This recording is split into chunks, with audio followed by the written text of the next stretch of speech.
Welcome to the bookstore. Today's book summary is on the book, The Magic of Thinking Big, by David J. Schwartz. Chapter 1. Believe you can succeed and you will. In this first section, David stresses on the importance of belief. Believing is way different than just wishful thinking. There are 3 guides to harness the power of belief. First, you need to think about success and not failure. Think about how you are going to succeed, rather than thinking about how you can fail. Second, never underestimate yourself. Believe that you are better than what you think you really are. When you look at successful people, remind yourself that it isn't due to luck, but it's because they believed that they could do it. Third, always think big. When you think small, you attain small goals, but when you think big, and it definitely isn't harder than thinking small, you automatically move towards bigger accomplishments. It is imperative to remember that the size of your own success depends significantly on the size of your beliefs. Chapter 2.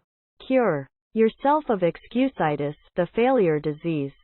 When we don't succeed, we often come up with a variety of excuses, and most of them are regarding our health, intelligence, age and luck.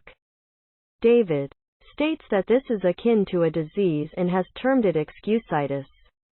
If you're suffering from health excusitis, you need to stop doing it, since complaining about health usually makes you look self-centered. Therefore, stop worrying about your health and start being grateful for what you have. Next, we worry about our intelligence and complain that we can't succeed because we lack. In the brains department, David asserts that one must never underestimate his own intelligence. Additionally, successful people aren't gifted with extra brains, but it's their hard work that takes them where they are.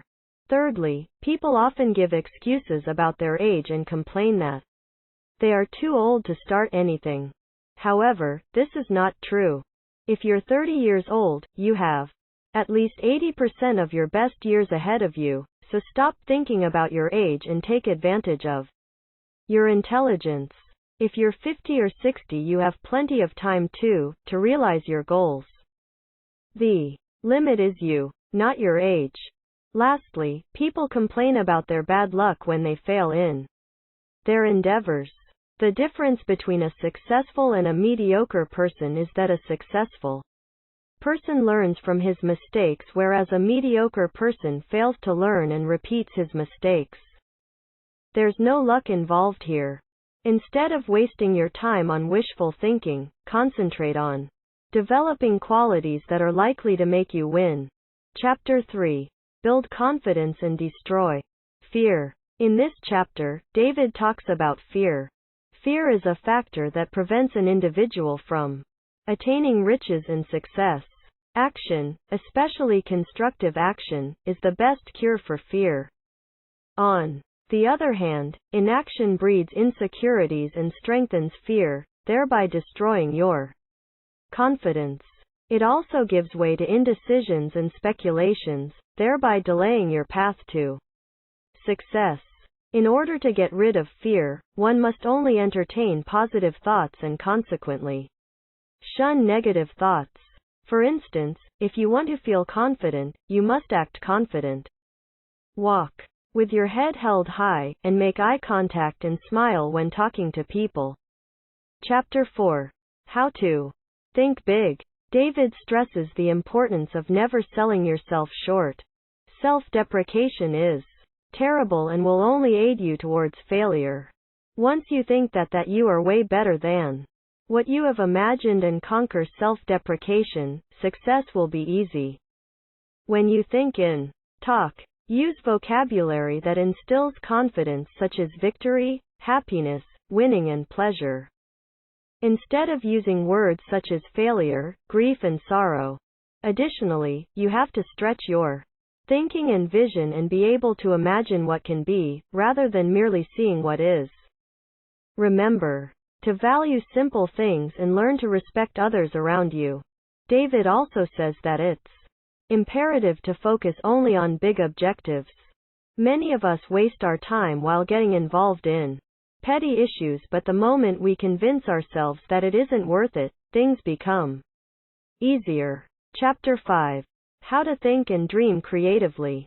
In this section, David reiterates the importance of believing in oneself. Essentially, when you believe that you can achieve something, your mind automatically sources a variety of ways to do it. By eliminating negative words such as impossible, can't, and futile from your vocabulary, you keep your mind positive. Needless to say, try to improve yourself every day and be very progressive with everything you do. Keep your mind fresh and open to new ideas by experimenting with several things. David offers a very important piece of advice to business owners by saying that you need to find the winning combination by combining quality and quantity. Apart from that, an individual needs to improve his listening skills as it can help him become receptive to great ideas and arrive at good conclusions. Chapter 6. You are what you think you are. As mentioned earlier, the way you think can be the difference between a successful man and a failure. Your thoughts and actions produce success. In order to make the best of your thoughts and think like successful people, a few rules need to be followed. Firstly, your appearance plays a pivotal role. When you look important, you automatically think important. Dress a way that helps you build your confidence and uplifts your spirit. Secondly, think that your work is mighty important. Once you do so, your brain will automatically send signals to help you improve your work. Thirdly, build your mental strength and confidence every day by reminding yourself that you have what it takes to be successful. Pep talks really help if you're feeling down. Lastly, teach yourself to think like an important, successful person so that you think that way too. Chapter 7. Manage your environment. Go first class. The biggest obstacle on our road to success is our negative thoughts, where we think that major accomplishments are impossible. There are 3 groups of people we can find in our daily lives. While the first group constitutes of people who surrender to their problems and convince themselves that they are really happy, the second group surrender only partially. This group also includes intelligent people, but the difference is that they choose to crawl through life since they are afraid to face their problems. The third group is of those people who never surrender in life, no matter how bad their problems are. Therefore, it is important to surround yourself with people who support and work with you, which makes a great environment that paves your way to success. Avoid people who spread negativity, as they will only try to pull you down. Your environment should work for your success and not against it. If you need advice, take it from people who are successful, instead of relying on people who are failures themselves. Whether it's your thoughts, actions, or the services and products you buy, always go first class. Chapter 8. Make your attitudes your allies. Your attitude is imperative to attain success.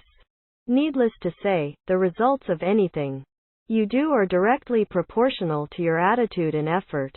David talks about the activated attitude, where you develop enthusiasm to do anything. If you're not interested in anything, try to make an effort to learn more and develop enthusiasm towards it. Remember that your attitude, including your smile, the way you walk and talk, and the way you carry yourself, will have an influence in your life. Most importantly, act alive. David suggests that you should show passion in everything you do. If a business owner puts service first, then money will follow quickly. In addition, you must remember to offer more than people expect. Chapter 9. Think right toward people. This section is associated with the other chapters that talk about a positive attitude in the right environment. In order to have a good environment around you, you need to be a person people like. This way, you will make friends who can support you and help you succeed. Be the first to build long-lasting friendships and ensure that you know your friends on a personal basis. In Addition, be courteous and encourage others when they talk. Don't let negative influences change your thoughts about a third person. If you don't agree with someone over something, remember that they have a right to their opinion too. Don't try to change or reform people, as nobody can be perfect. Chapter 10. Get the action habit. Leaders are those people who don't waste time with speculations. They never hesitate to get things done, especially when they believe that they can do it. Likewise, you need to get into the habit of taking action and doing things. Don't waste your time waiting for the conditions to be perfect. Even if you encounter adversities in your venture, look for ways to solve them. We all get numerous ideas, but they are great only if you act and do something about them. If you're fearful about something, try it until your fear disappears. Just concentrate on the present and stop worrying about the future. Get down to doing what you need to do, and you'll gradually find the inspiration to do it. Chapter 11. How to turn defeat into victory. We all face situations that can be disappointing, but a winner will find ways to convert them to victory. There are 5 ways to do this. Study the issues that stand between you and your success so that you can learn to win when you try again. Be critical towards your own mistakes and have the courage to identify and accept them. Once you do that, you can correct them and be successful. Stop giving excuses and blaming others and your situations for your failure. There's no point in blaming your destiny or luck. You are the only person that can do anything about it. Anyway, experiment with anything you want and be persistent until you find out what you're actually passionate about. Try to find the positive side in everything. Even if the future looks bleak, try to find the silver line. Chapter 12. Use goals to help you grow.